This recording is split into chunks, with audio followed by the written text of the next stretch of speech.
You're watching The Sports Objective, the podcast for Pirates. This is East Carolina Hall of Famer and Utah Jazz first-round draft pick Blue Edwards. You're listening to Pirate Basketball Overtime on the Sports Objective, your home for the best East Carolina hoops coverage.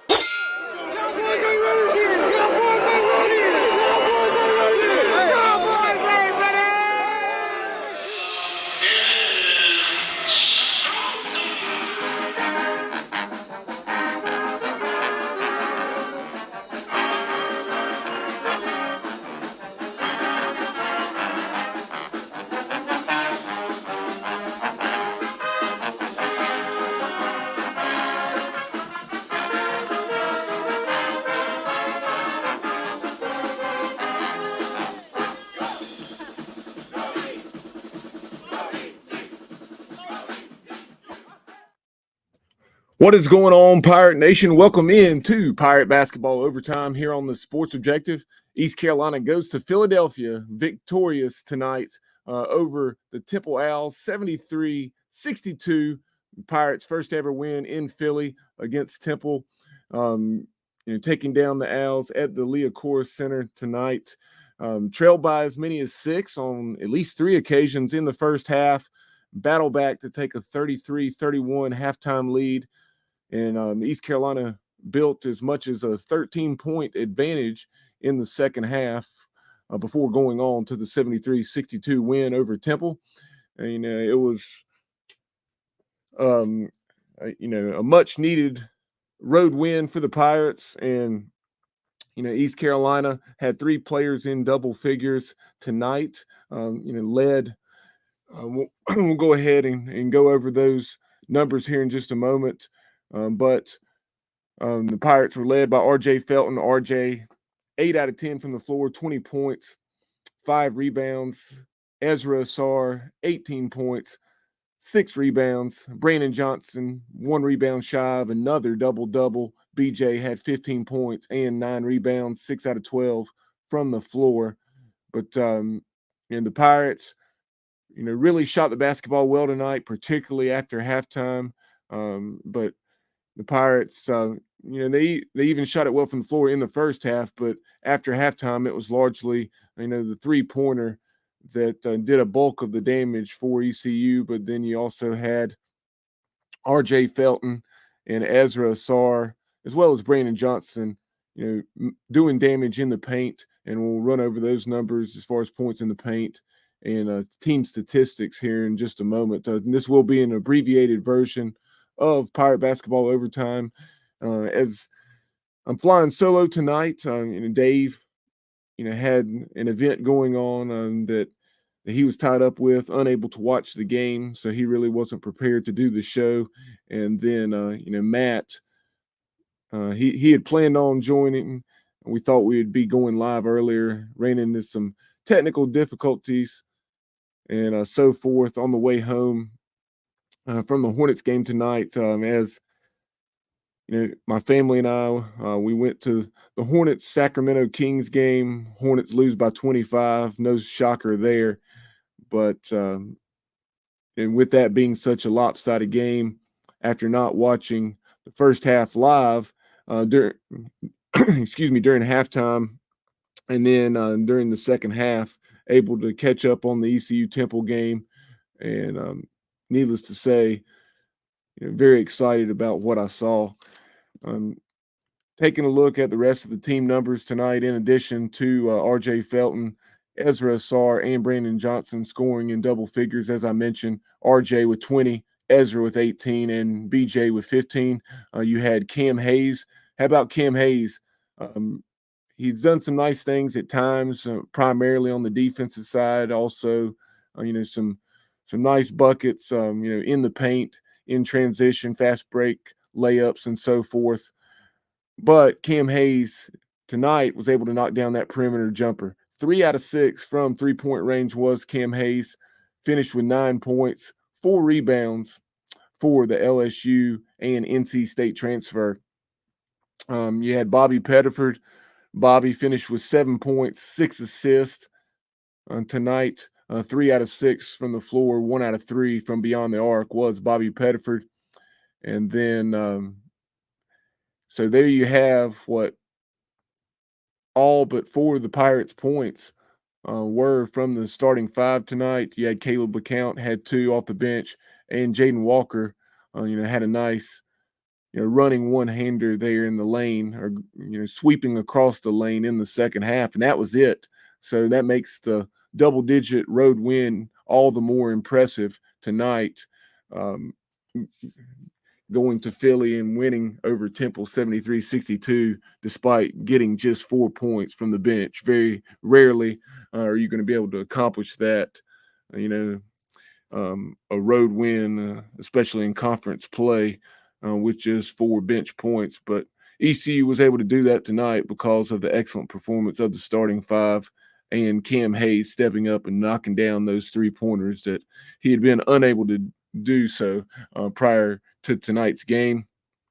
Running over the team numbers, I mentioned how well the Pirates shot the basketball tonight. Without going back and checking the statistics, I would venture to say that this was perhaps the season high field goal percentage. ECU shot 54%, 27 out of 50 were the Pirates.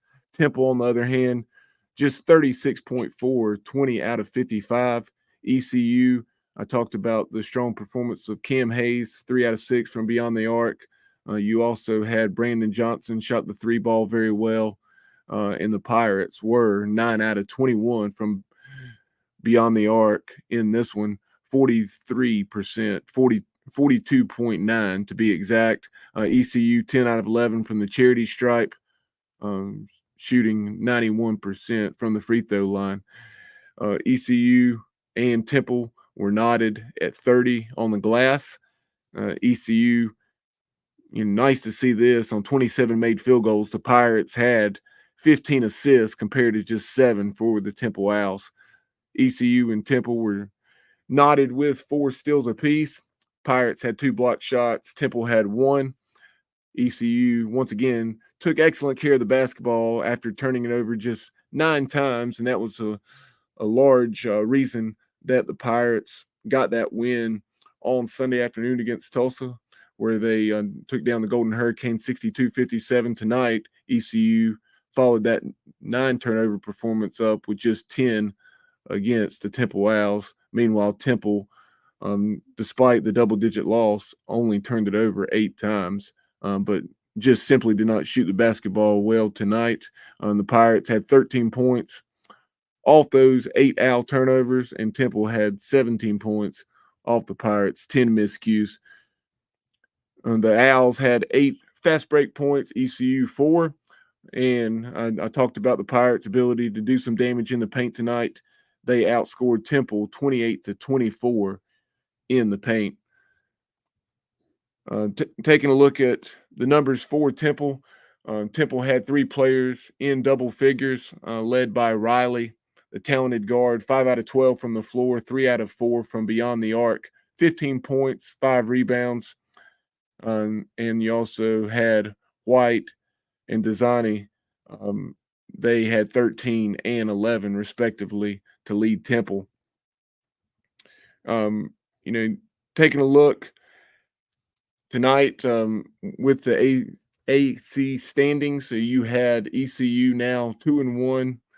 Memphis took down UTSA, so the Tigers are 3-0, not 2-0 as you see there on the screen.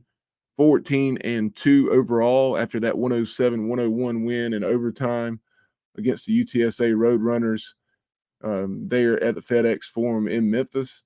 UAB's 2-0, North Texas 2-0. Charlotte defeated Tulsa tonight at Halton Arena on the 49ers campus, 84-76, and the Charlotte 49ers are knotted with the Pirates in the standings at 2-1.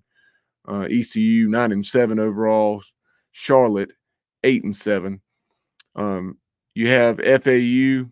FAU will be in action tomorrow night. I believe it is. The Owls, I want to say, play North Texas. FAU's ranked 24th this week, 1-1 in the American. Of course, a victory over East Carolina in that hard-fought game where they ended up winning by 15 points, but it was much closer than that. Just a 2-point ball game with 4 minutes remaining last week in Boca. Tulane 10-4, 1-1. SMU, which will be coming to Minji's Coliseum. They had a narrow defeat. I want to say, I'm trying to remember. I think it came against Memphis, but the Ponies are 10-5, and that will be a strong test. See how the Pirates handle the road success as they return home to Minji's Coliseum on Saturday afternoon. Need an excellent crowd out there at Minji's for that one. Running through the rest of the standings very quickly. South Florida 1-1, 8-5 under their new regime. UTSA now 7-9 overall, 1-2 in the American. Temple 1-2, 8-8 after tonight's loss to the Pirates. Wichita State 0-2 in the AAC, 8-7 overall. Rice still winless at 0-2 in the American, 6-9 overall. And then Tulsa, the Golden Hurricane, has played some decent basketball, but lost on that buzzer beater to Memphis. One of 3 close wins for the Tigers. And then, of course, the narrow defeat, 62-57 to the Pirates in Minji's. And then tonight, that 8-point loss to the Charlotte 49ers at Halton Arena. So there you have the American standings, through the first few games of league play. We appreciate everyone chiming in here tonight. Justin Butts, John White, former Pirate pitcher from the Coach O era, Chuck Saye. Appreciate you gentlemen chiming in. Anderson Whitaker.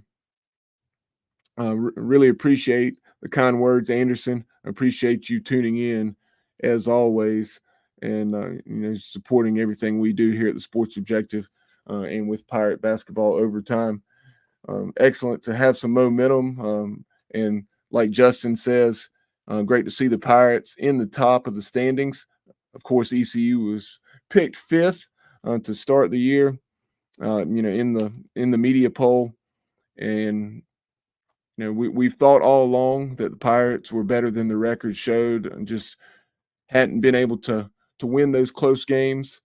Hopefully tonight, as well as obviously the victory on Sunday afternoon, Pirates have a win streak now, and of course, East Carolina has never won more than 6 games in the American Athletic Conference, and they've done that in each of the last 2 seasons.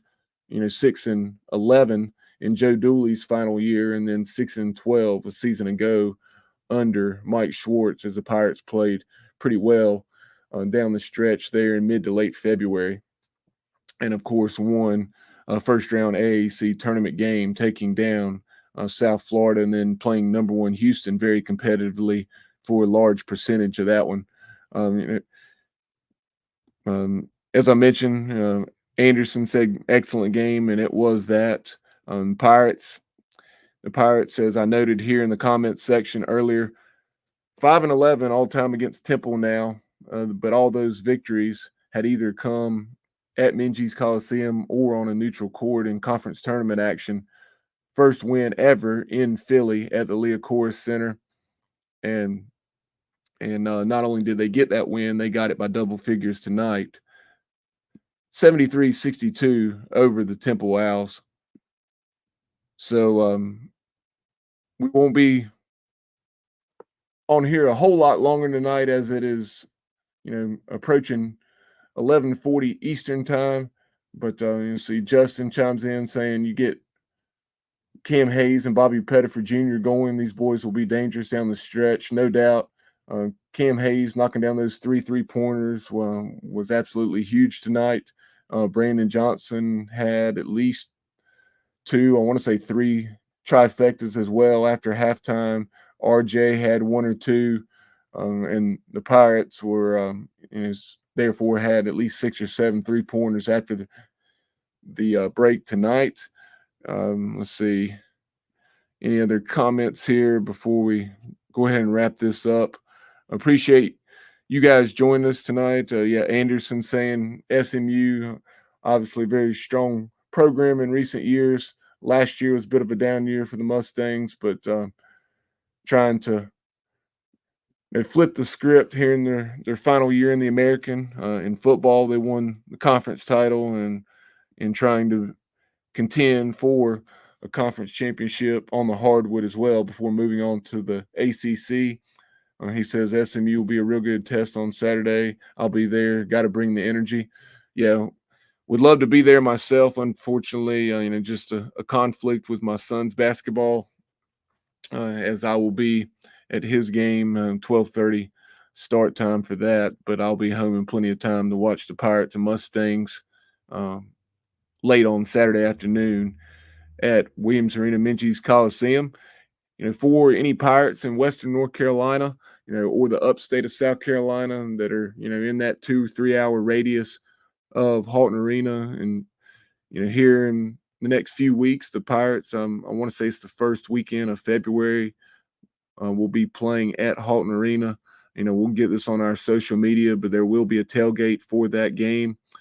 I want to say it's a 2 o'clock tip off, either a 2 or 3 o'clock tip off at Halton Arena. And then, about 10:30 or 11 that morning, we will have a tailgate party, and all that information concerning that will be on the Sports Objective social media, and we'll also mention it on our shows in these next few weeks leading up to that. The Pirates, have several weekend games, be it on a Saturday or a Sunday. Obviously, several Sunday games, as dictated by TV. Have already had a couple. Have one here, I want to say, in about 2.5 weeks that I plan on attending, and have a couple of midweek games at Minges against the likes of North Texas, and I'm trying to remember the other one in the next 2 weeks. Really looking forward to that matchup with the Mean Green, as that's a very proud, tradition-rich basketball program, and they were in the NIT a season ago. He says it was nice to see Cam Hayes get a few 3 balls. No doubt Anderson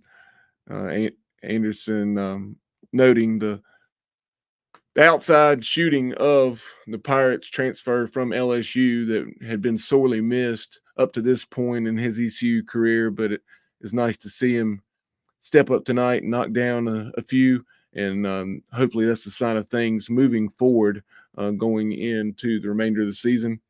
And he also says, Anderson Whitaker, that is, watching the game on ESPN Plus, the arena was pretty empty. Bet the boys missed Minges. Yeah, I found that obviously they had some extreme weather in Philly, but to my knowledge, I don't think it was anything that should have kept fans from getting out to the game. Clearly, the Owls don't have one of their better teams that program has had, such a proud tradition.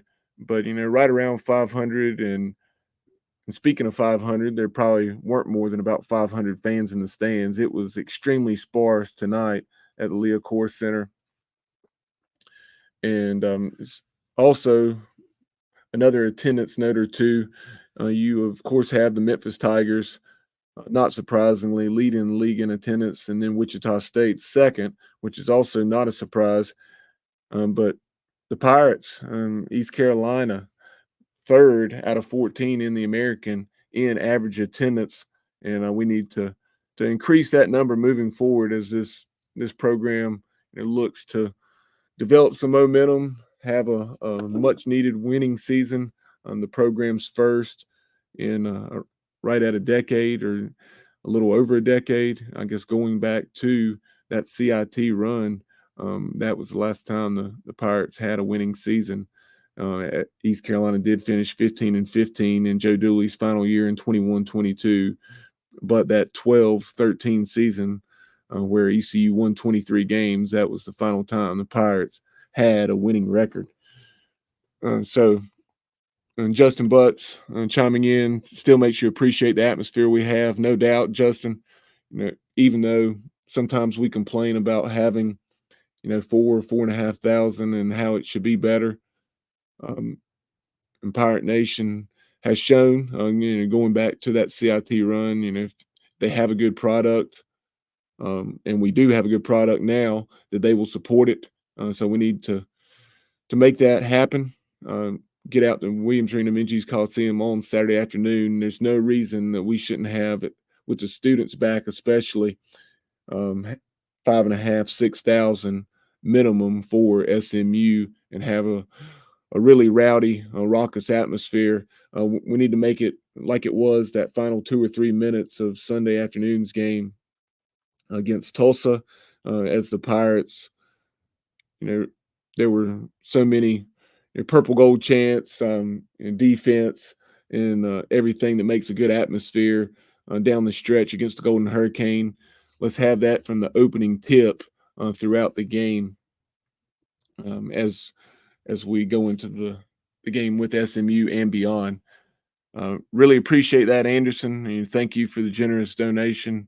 That's very kind of you, and any of you that enjoy the show, we encourage you to share it with Pirate Nation. And please do that. Your support is much appreciated. Encourage folks to follow the podcast, subscribe on YouTube. Then obviously we can also be seen on Facebook. Just simply search the Sports Objective and you can find us on Facebook. And then we're available on pretty much all social media on X, aka Twitter. The Pirates, anything related to the Pirates, that is, can be seen. We'll just be constantly retweeting anything pertaining to ECU on the Sports Objective X account, and that is at the Sports OBJ. And on Instagram and TikTok, we can be found at the Sports Objective. If you have any content, be it a guest or a topic that you would like to see us discuss, reach out to us. Email us, thesportsobj@gmail.com, or DM us on X or Instagram or TikTok. But that will do it for this late night edition of Pirate Basketball Overtime on the Sports Objective. Again, Pirates victorious tonight in Philadelphia. ECU goes to Temple, wins 73-62, and picks up that big, elusive road win. And when I say elusive, I'm talking historically, and as it pertains to Temple, as the Pirates were 0-7 going into tonight at the Liacouras Center there in Philadelphia. But great to have a 2-game win streak in the American, and the Pirates will, as we've talked throughout the last few minutes of the show, be returning home on Saturday afternoon to take on the SMU Mustangs. But for everyone here at the Sports Objective, appreciate all of our excellent listeners, and we'll talk to you real soon. There's so many things that are transpiring in the sports world, such as Nick Saban stepping down today, but we'll save all that conversation for an upcoming show. But for everyone here, I'm Bob Rosenbaum. You've been listening to Pirate Basketball Overtime. Again, East Carolina victorious 73-62 over the Temple Owls tonight at the Liacouras Center in Philadelphia. Have a great one, everyone. And as always, go Pirates.